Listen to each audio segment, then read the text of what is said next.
Magandang tanghali, kumusta po? Narito po ulit ang update natin para sa lagay ng ating panahon. Ngayong tanghali po ng June 14, 2024 na kung saan sa ngayon ay patuloy pa rin nakabagat ang hangin na umihip po dito sa ating bansa lalo na sa kanlurang bahagi.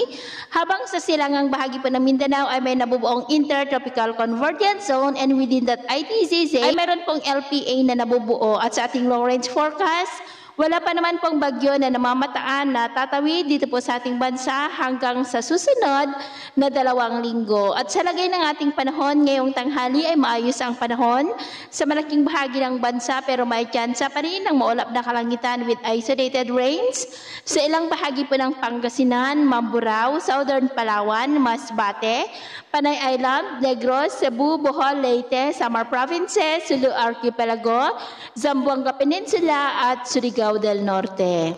At sa susunod na mga oras, mas maraming lugar muli dito sa ating bansa ang makakaranas ng maulap na kalangitan with isolated rains, kaya mag-ingat pa rin po tayo sa posibleng banta pa rin ng mga pagbaha at pagguho ng lupa.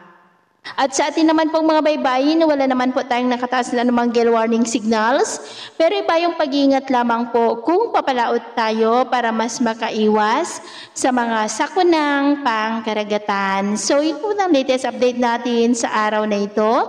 At ako po muli si James na nagsasabing sa kahit anong pagsubok po na darating sa ating buhay, huwag po tayong mawawalan ng pag-asa. Thank you and God bless!